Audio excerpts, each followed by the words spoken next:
sprawl, traffic, isolation. Has the worship of automobiles left a permanent dent in the American dream? We've all become accustomed to the repetitive landscape of anonymous subdivisions and big box retail. But unchecked growth has some Americans crying out for a reinvention of their cities and suburbs. The response is a sweeping movement called smart growth. This special is funded by the United States Department of Homeland Security, the Building Industry Association of Southern California, and the United States Environmental Protection Agency, protecting human health, safeguarding the natural environment. What is smart growth? It's a plan to curb the sprawl that's destroying our environment and replace it with walkable neighborhoods and open green spaces. It's a strategy that will reduce our dependence on cars and offer a reprieve from the exhaustion of commuting. If it's successful, it may well transform the American landscape. So the question of just how to build livable smart growth communities has become a hot topic at universities across the country. Smart growth is a term used to define good growth, growing new development as well as rebuilding old places. So it's a big ambition. Smart growth principles differ widely in interpretation, and their application depends upon the character and resources of each community.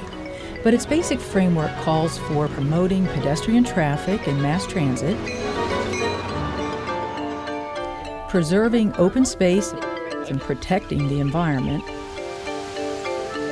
directing development toward town centers, supporting a mix of housing, commercial, and retail use, and building responsibly to mitigate natural hazards. Smart growth goes hand in hand with new urbanism, which promotes the creation of new neighborhoods based on the pre-war designs of historic, walkable cities. It's a concept that inspired one urban family to make a dramatic change. I worked in New York and lived in New York. Was spending 20 hours a week on the road. And then you start to think about your quality of life and things that you're not doing because you're too tired. All right, watch your feet. I wanted a community. I wanted to be able to walk to the corner store. I wanted to get out of my car. I think too many people are in their cars. Uh-oh, 12 miles to Fitchburg. That's not far. Can you read this page for me? What Stacia wanted was an old-fashioned neighborhood. She found it in a newly built community called Southern Village.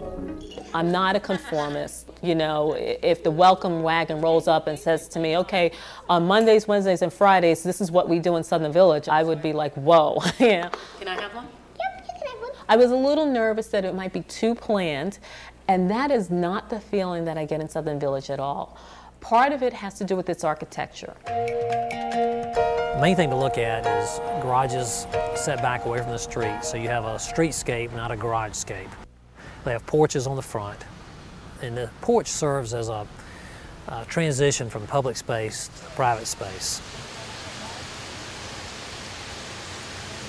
The prospect of becoming part of a vibrant community was what appealed to Vicki Bryant, who moved to Southern Village 5 years ago with her family. I could just feel that the different styles of houses that were being built here would bring in different types of people. We got really nice townhomes that reminded me of older cities, and I really liked the feel that there would be a variety of people living here that would make a community. Don took one apart. He couldn't fit them. Smart growth communities offer another lifestyle perk for families: freedom from the carpool and the play date. My husband and I both walked to elementary and junior high school. I wanted my son to be able to go out the front door and play with his friends without me having to drive him somewhere. About 46% of our children live in the immediate walk zone of the school, of Mary Scroggs Elementary. The other children come on bus. Some parents will drop their children off and drive them in the morning and have that connection with the teachers.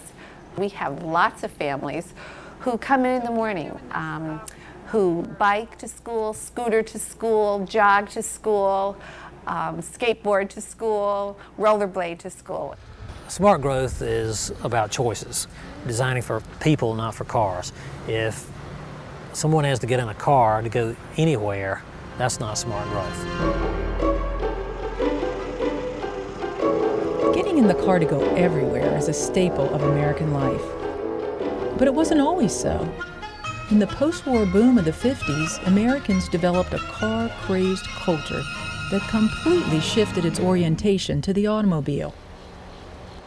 Now critics believe this seismic shift in lifestyle destroyed the natural ebb and flow of social interaction and created instead a phenomenon that's been dubbed isolation en masse. Late 20th century car culture indeed became an isolating factor in our social structure. The reason is because we've made places where the only way that you can come and go is by car. Now, this may seem like the great freedom to be able to get in the car and go anywhere. I think that's the way we've thought of it for many decades, and indeed that's the way it's still advertised.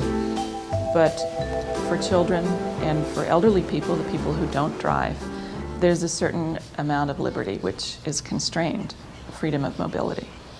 The sedentary lifestyle of car culture poses another problem. With over 200,000 deaths per year caused by physical inactivity, one organization is conducting studies to examine just how much our